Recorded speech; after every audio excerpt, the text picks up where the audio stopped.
Hello friends, welcome to Vyaspeeth. In this lecture, I explain about third chapter of accountancy class 11, that is accounting principles, generally accepted accounting principles. So first we should know the meaning of accounting principles. Basic accounting principles है। तो principles का क्या मतलब होता है, जैसे हमारी life में भी कुछ प्रिंसिपल्स होते हैं, तो उसी तरह basically principle is the set of rules. अब इनकी ज़रूरत क्यों पड़ती है? इनकी ज़रूरत इसलिए पड़ती है कि मैनेज अकाउंटिंग का जो बेसिक एक ऑब्जेक्टिव होता है वो ये होता है कि to provide the financial information to the users of accounting, जिसके अकॉर्डिंगली यूजर्स ऑफ अकाउंटिंग जो होते हैं वो अपनी राय, अपना इन्वेस्ट करना, चाहे वो बैंक है, लोन देना नहीं देना, वो उस पर डिपेंड करता है ना। और ये जो इंफॉर्मेशंस होती हैं they are shown in the form of financial statements. वो किस फॉर्म में दिखाई जाती है? फाइनेंशियल स्टेटमेंट्स के फॉर्म में दिखाई जाती है, जो कि हमें बिजनेस की प्रॉफिटेबिलिटी और फाइनेंशियल पोजीशन के बारे में बताता है। इसलिए ये जरूरी है कि जितने भी स्टेटमेंट्स बनाए जाएं वो एक स्टैंडर्ड लैंग्वेज और एक सेट ऑफ रूल्स के अकॉर्डिंग बनाया जाए। तो जो financial statements set of rules को ध्यान में रखते हुए बनाए जाते हैं, उन्हीं सेट ऑफ रूल्स को हम क्या बोलते हैं? अकाउंटिंग प्रिंसिपल्स बोलते हैं। तो बेसिकली फाइनेंशियल स्टेटमेंट्स जो बनते हैं वो recording, classification, summarisation and financial statements are prepared on some set of rules.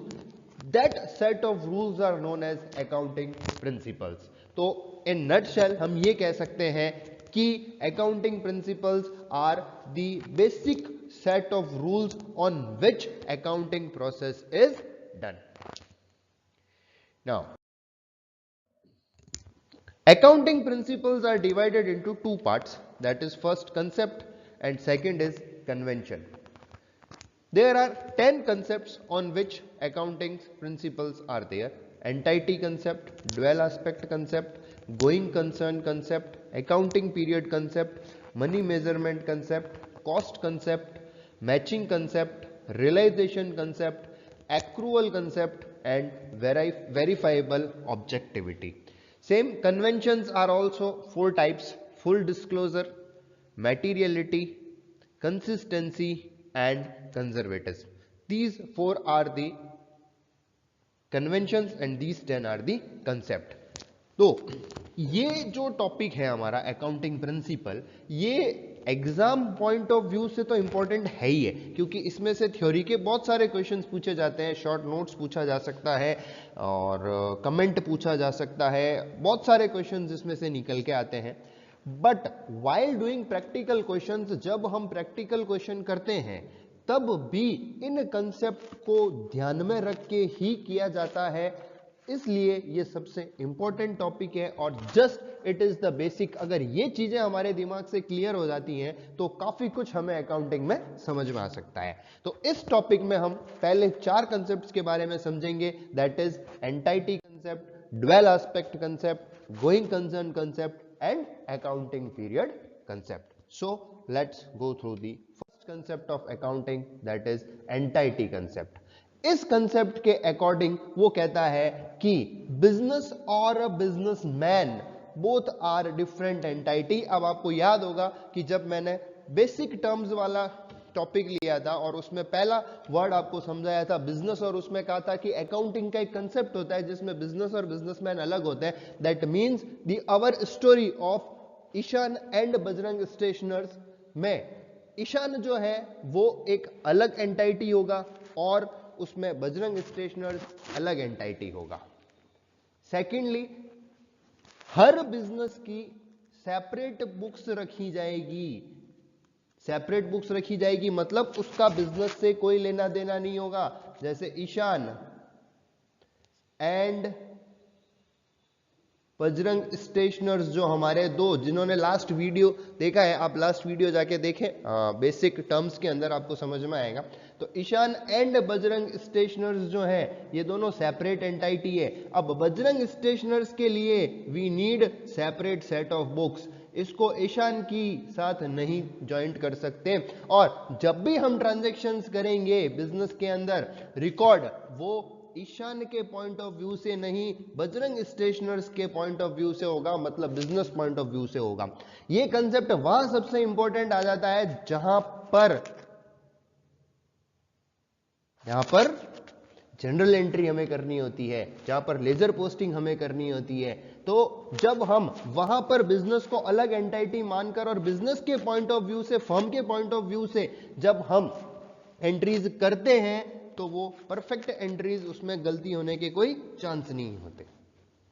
Next is, जो प्रोपराइटर होता है, मतलब जो बिजनेसमैन होता है, वो क्रेडिटर की तरह होता है बिजनेस के लिए, जहां तक उसकी कैपिटल होती है, by him invested up to in the business. मतलब कि जो प्रोपराइटर है, ईशान जो है, Ishan is creditor for Bajrang stationers. क्यों? क्योंकि बजरंग स्टेशनर्स ने ईशान से बोरो किया है, चाहे आप बैंक से बोरो करते, चाहे आप कहीं से भी बोरो करते।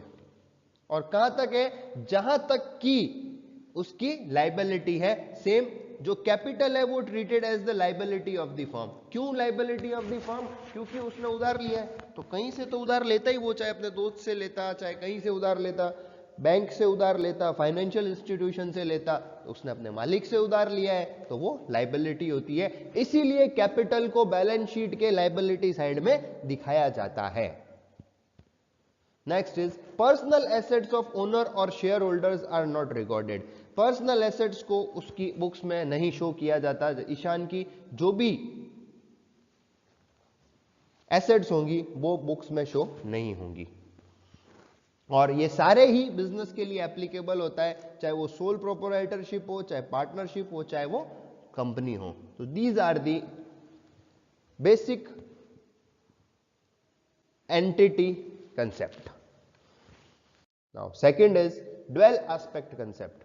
Dual aspect concept is very simple. It is based on the double entry system. यहां पर वो यही कहता है कि at least two aspect of the business is affected by transaction। और ये हमें भी पता है, ट्रांजेक्शन दो लोगों के बीच में होता है, एक लेने वाला होगा, एक देने वाला होगा। एक्सचेंज जब होता है, एक आदमी तो एक्सचेंज कर नहीं सकता, तो ऑलवेज टू एस्पेक्ट्स अफेक्ट होते हैं।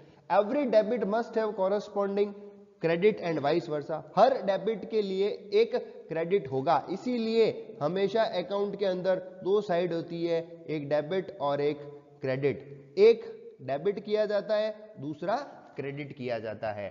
सेम क्रेडिट के लिए कोई क्रेडिट होगा तो कोई डेबिट होगा, सिंगल में कोई भी ट्रांजैक्शन नहीं होता है। तो ड्वेल एस्पेक्ट कंसेप्ट ये सिखाता है। और इसी एस्पेक्ट के कंसेप्ट से हमारी एक अकाउंटिंग इक्वेशन निकल के आती है, assets equals to liabilities plus capital. Assets जो होती हैं वो लाइबिलिटी और कैपिटल को दोनों को जोड़ के बराबर होती हैं। और जब भी ट्रांजैक्शन होता है वो हमेशा टू और मोर अकाउंट्स को अफेक्ट करता है। और equation remains balanced whenever a transaction take place. जब भी यहां ट्रांजैक्शन होगा तो इक्वेशन बैलेंस रहेगी। क्यों? क्योंकि हमेशा ट्रांजैक्शन दो एस्पेक्ट को इफेक्ट करेगा, मतलब वो दोनों साइड में इफेक्ट करेगा। जब दोनों साइड में इफेक्ट करेगा मतलब ये इक्वेशन क्या रहेगी? सेम रहेगी। और ये कंसेप्ट हमारा जब अकाउंटिंग इक्वेशन वाला चैप्टर आएगा तब वहां काम आएगा। तो that is the dual aspect concept. Next is going concern concept. Going concern concept simple सा एक ही बात कहता है कि जो एंटरप्राइजेज है वो हमेशा ये मान के चलते हैं कि वो इनडेफिनिट पीरियड के लिए चलेगा। ऑपरेटिंग फॉर इनडेफिनिटली पीरियड मतलब लॉन्ग पीरियड के लिए। कोई भी एंटरप्रेन्योर ये नहीं चाहता है कि उसका बिजनेस जल्दी से बंद हो जाए, लॉन्गर पीरियड के लिए एग्जिस्ट करेगा। और यही मान के सारे ट्रांजैक्शंस को अपन क्या करते हैं? रिकॉर्ड करते हैं। इसी वजह से, इसी कंसेप्ट की वजह से they record assets at their original cost and depreciation is charged. Depreciation charge किया जाता है क्योंकि जो एसेट्स की फुल कॉस्ट होती है उसको उसके पूरे साल में डिस्ट्रीब्यूट किया जाता है। जैसे मान लेते हैं कि कोई एक एसेट्स है जो आपने 1 लाख रुपए में खरीदी, जिसकी लाइफ है 10 ईयर्स। अब इस पे जब हम डेप्रिसिएशन चार्ज करेंगे 10% की रेट से, तो ये 10% 10 साल तक इस एसेट्स की वैल्यू को राइट ऑफ करता जाएगा, मतलब पूरे साल उसको डिस्ट्रीब्यूट कर दिया गया है उसकी लाइफ टाइम में। और ये कंसेप्ट है जिसकी वजह से हम करंट एसेट्स और फिक्स्ड एसेट्स के बारे में क्लासिफिकेशन कर सकते हैं। अगर आपने कोई एसेट्स खरीदी है और वो एसेट्स अब लॉन्ग टर्म के लिए होगी या शॉर्ट टर्म के लिए होगी, मतलब करंट होगी, ये किससे डिसाइड होगा? जब टाइम पीरियड से डिसाइड होगा। और टाइम पीरियड ही अगर डेफिनेट नहीं है, इसका मतलब कि आप लंबे समय तक जा रहे हो, तभी आप उन एसेट्स और लाइबिलिटीज को बाइफरकेट कर पाओगे कि it is long term and it is current. Next is accounting period concept. In accounting period concept, the entire life of the business is divided into time interval. जैसे हमारी study होती है, हमारी entire study जो है, total study जो है वो भी इंटरवल्स में डिवाइड होती है। जैसे नर्सरी के बाद प्रेप, केजी, फर्स्ट, सेकंड, ऐसे करके टेंथ के बाद ट्वेल्थ के बाद ग्रेजुएशन, फिर पोस्ट ग्रेजुएशन। सेम इसी तरह जो एंटायर लाइफ होती है बिजनेस की, वो हर एक साल के लिए क्या होती है? डिवाइड होती है। वो भी आएगा। 12 months period is usually adopted for this purpose. Ascertainment after a long period will be little use. आप बैंक में जाते हो और कहते हो ये मेरे 5 साल का प्रॉफिट एंड लॉस। इस 5 साल में क्या बैंक एनालाइज कुछ कर सकती है? कुछ एनालाइज नहीं कर सकती, क्योंकि वो 5 साल का है। तो अगर वो एक फिक्स टाइम इंटरवल का होता, जैसे 12 मंथ्स का, तो हर साल का वो कंपेयर कर सकता था बैंक कि हाँ इस टाइम पीरियड में इसको प्रॉफिट हुआ, इस टाइम पीरियड में इसको लॉस हुआ। उसके अकॉर्डिंगली वो डिसाइड करता कि उसको लोन देना है या नहीं देना है। The users of financial statement need frequently, उनको जरूरत पड़ती रहती है उन चीजों की। और according to income tax act, business has compulsorily to adopt financial year from 1 April to 31 March. 1 April to 31 March में ही उनको क्या करना होता है? बेसिकली अकाउंटिंग पीरियड डिसाइड करना पड़ता है।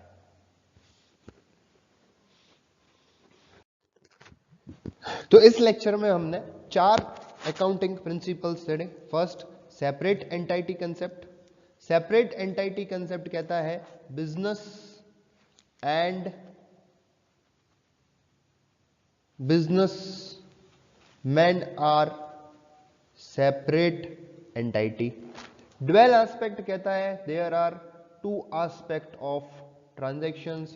Going concern कहता है long period, business will for long period. And accounting period कहता है कि there is a fixed 12 months period after which profit and loss and financial statement should be calculated, ascertained, should be ascertained. So these 4 concepts are accounting principles. Thank you so much. In next lecture we will meet with part 2, accounting principle with more concepts. Thank you so much.